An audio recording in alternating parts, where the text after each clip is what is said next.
আসসালামু আলাইকুম গাইস। তো আমার আজকে কিছু টকটক খাওয়ার ইচ্ছা হচ্ছিলো, তাই ভাবলাম কী খাওয়া যায়। তো বাড়িতে যেটা ছিল সেটা দিয়ে কিছু বানিয়ে নিচ্ছিলাম। তো এখানে শসা আছে, টমেটো আছে আর ওলকপি আছে।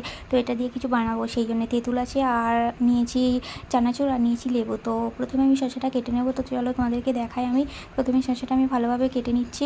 তো শসাটা কেটে নেওয়ার পরে তারপরে আমি টমেটোটা কেটে নেবো। তারপরে ওলকপিটা আমি গ্রেটার দিয়ে গ্রেট করে নেবো। তো দেখো টমেটোটা আমি এখন কেটে নিচ্ছি। তো আমার কাছে হাতের কাছে যেটা ছিল সেটা দিয়েই কেটে নিচ্ছি, ছুরি টুরি আর নিইনি।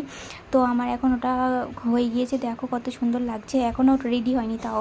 তো আমি এতে কিছু অ্যাড করবো, চানাচুর দিলাম, তারপরে জিরে মরিচ, তারপরে নুন, তারপরে ঝাল, তারপরে দিলাম লেবু একটু, তারপরে আমার ফেভারিট পার্ট হচ্ছে তেঁতুল। তেঁতুলটা হচ্ছে আমার সবথেকে ফেভারিট, আমি খুব পছন্দ করি। তো তেঁতুলটা দিয়ে দিয়েছি। এবার আমি এটাকে ভালোভাবে মিক্স করে নেবো। তো চলো মিক্স করে নিচ্ছি, তারপরে দেখাচ্ছি তোমাদের। দেখো আমার জিভে জল চলে এসেছে, এখন এডিট করছি। তো কত টেস্টি হয়েছে আমার মুখ দেখেই তোমরা বুঝতে পারছো, দেখতেই পাচ্ছ। তো তোমরা এটা বাড়িতে নিশ্চয়ই ট্রাই করো, নিশ্চয়ই খুব সুন্দরভাবে খেয়ে আমাকে বলো। লাইক কমেন্ট শেয়ার করে